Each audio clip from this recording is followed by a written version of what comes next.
Basically, I sprained my ankle, tore the ligament, bruised everything, tore the... I'm in the hospital. I had an accident. And we're determining whether he's going to be fit to box. If he's not well enough, then obviously he won't fight, but we don't know what the outcome is yet. Breaking news. Jake Paul has confirmed that he injured his ankle and was even using crutches for a while. Because of this, he missed 2 important weeks of sparring, which hurt his training. That's why he won't be fighting Anthony Joshua as originally planned. Walk, was on crutches, missed about 2 weeks of sparring. That was good enough to go in there, but I definitely felt that my cardio was affected, but I think I healed my...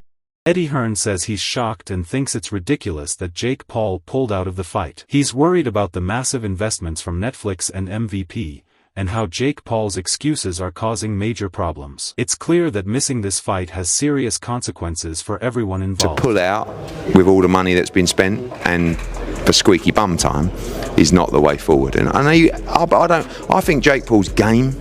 Johnny Nelson says this news just broke and it's shocking because Jake Paul is now making excuses for pulling out of the fight. He says a proper investigation needs to happen right away and questions how something like this could happen without anyone looking into it. Unfortunately, there is going to be, there needs to be an inquiry straight after this, why, what.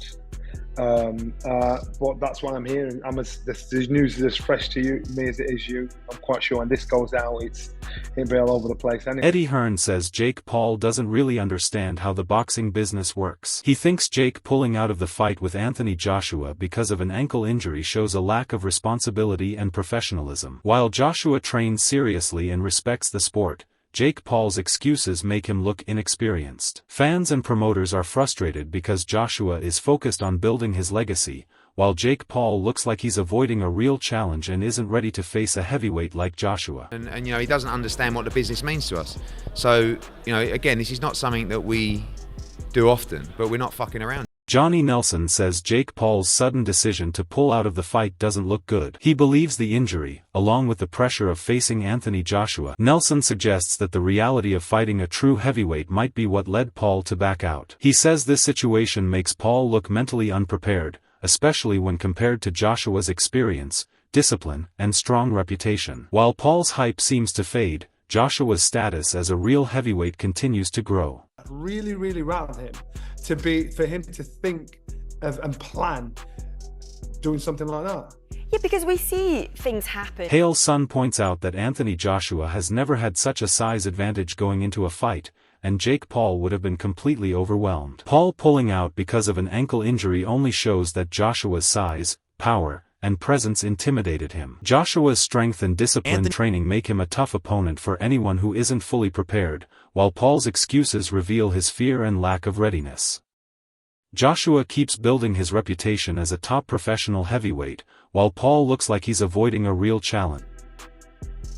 Joshua's never enjoyed the size benefit like he has going into the fight with Jake Paul.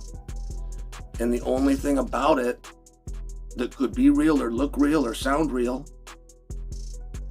is if he goes out and he plans and he threatens and he does the best of his ability to break. Tom Little's warning proved to be right. Jake Paul's ankle injury and withdrawal show he had no real chance against Anthony Joshua. Just facing Joshua was enough to make Paul give up under pressure. Joshua trains hard and fights with power, while Paul relies on hype and excuses. Joshua's skill and mental toughness make him unbeatable in this matchup, and Paul quitting shows he can't back up his bravado when facing a true professional heavyweight. If he's a real, I'm not saying he can't fight, I'm not saying he's rubbish, I'm not saying he's useless, but we will see how good he is.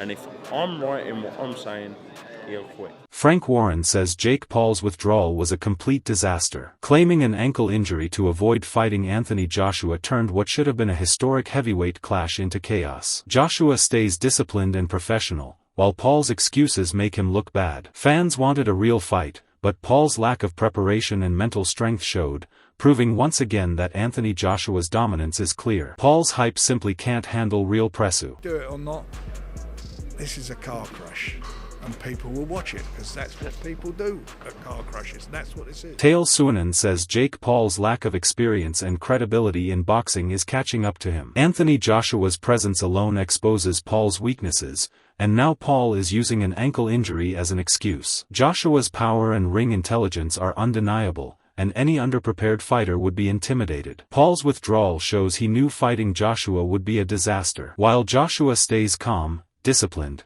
and ready, Paul's excuses make him look like someone avoiding a real challenge, proving that hype can't replace skill and courage in the heavyweight division. Problem that Paul ran into is when Feldman turned in a ridiculous decision, which is where Paul should have left it. Jake Paul admits his fear, which isn't surprising given Anthony Joshua's record and knockout power. Every pro knows Joshua can end fights instantly. Paul's ankle injury now seems like a convenient excuse for his nervousness. This shows that Jake Paul's hype can't match real heavyweight power. Joshua continues to prove why he's one of the most feared fighters in the world. Paul's sudden withdrawal only confirms that he's unprepared, outmatched, and easily intimidated by a disciplined, world-class heavyweight like Joshua. With fights that have literally ended in seconds.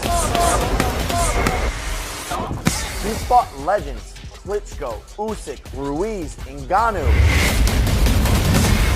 Biggest shot I have seen live. I'm not gonna lie.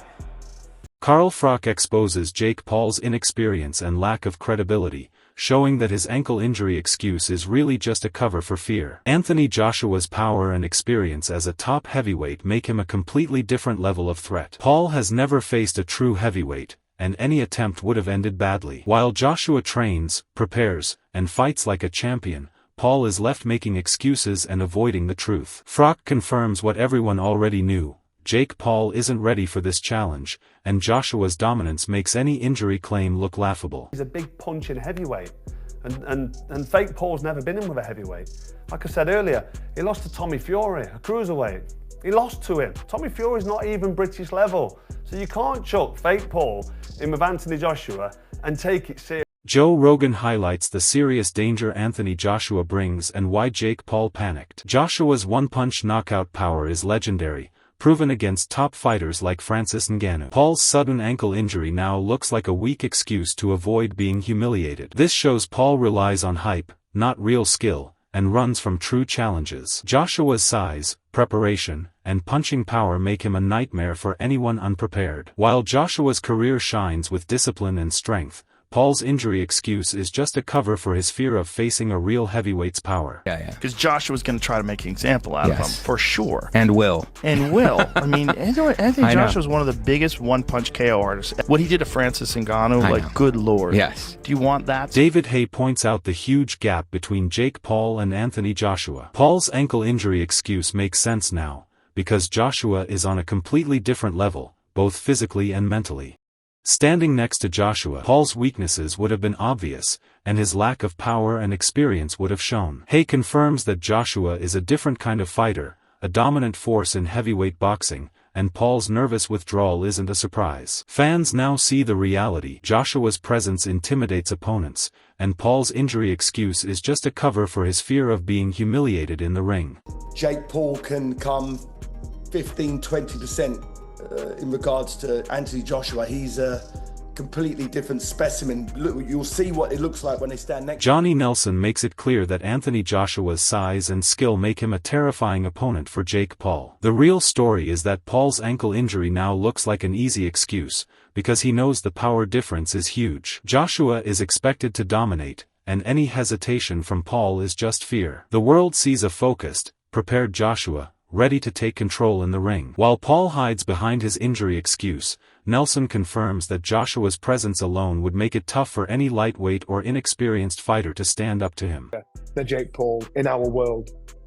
So there'll be more of a judgment on Anthony Joshua than there will be on Jake Paul, because Anthony Joshua is expected to get this boy blasted out. Carl Froch's analysis completely shuts down any idea that Jake Paul could challenge Anthony Joshua. Joshua's precise punches and professional skills leave Paul exposed. Paul's ankle injury now looks like a clear excuse because he knows Joshua can end fights quickly. Froch's commentary shows that Joshua's technique and power are far beyond hype fighters, and Paul's previous losses to lesser opponents prove he can't handle this kind of threat. Every boxing pro sees Joshua's dominance and Paul's weakness, making it clear that this fight would have ended fast. Paul's injury is just a shield to avoid inevitable defeat. What should happen? This is a one-round job, because AJ, even though he's past his best, even though he's seen better days, he throws a nice 1-2 down the middle.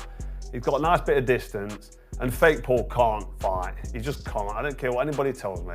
He can't fucking fight. He lost to Tommy Fury, for crying out loud. David Benavidez explains that Anthony Joshua's credentials alone are enough to intimidate inexperienced fighters like Jake Paul. Joshua is a multiple-time champion and Olympic gold medalist, with the power and ring IQ to be a dangerous opponent. Paul's ankle injury now looks like fear, not bad luck, because facing Joshua would have been disastrous for him. Benavidez points out that other inexperienced fighters were quickly overwhelmed, and the same would have happened to Jake Paul. The world sees that Joshua's professional record demands respect, and Paul's attempt to avoid the fight shows he lacks the courage and readiness to face a true heavyweight champion. Anthony Joshua is Anthony Joshua. You know, he's multiple-time champion, Olympic gold medalist. You know what I mean? The last time somebody stepped in the ring with him that didn't have that much boxing experience was Ngannou, and you seen what happened to him. Eddie Hearn explains the real danger Anthony Joshua poses and why Jake Paul's confidence is misplaced. Joshua's power is unmatched, and even skilled fighters risk serious damage. Paul's ankle injury now seems like a convenient excuse, because he knows facing Joshua could be career-ending. Hearn points out that fighting Joshua is completely different from any other opponent, and Paul isn't ready for the punishment he would face. Joshua's experience, knockout power, and tactical skill make him extremely intimidating. Paul's entourage and excuses can't hide the fact that Joshua is simply on another level. Got that many people around him that I wouldn't be surprised if he thinks he's got a chance against Anthony Joshua. You know, Jake, I watched him, Jake. You'll knock him out. Yeah. It's like, you know, but, you know, there's a difference between fighting Gervonta Davis, even Canelo Alvarez, and then fighting. The stakes are huge as Anthony Joshua was set to face Jake Paul, a fight that could have changed careers. Joshua's power, experience, and multiple championships make him a nightmare opponent. Jake Paul's ankle injury now looks more like an excuse than a real setback. Joshua is stronger, faster, and mentally tougher, and the world has seen what happens to fighters who aren't ready. If Joshua wins, it proves his dominance and shows why he's one of the most feared heavyweights today. If Jake Paul somehow pulls off an upset, it would be a miracle. But everything points to Joshua controlling the fight from start to finish. The real question is, who wants it more, and who has the courage to step up? Are you backing Joshua, or hoping for a Jake Paul upset? Share your thoughts below.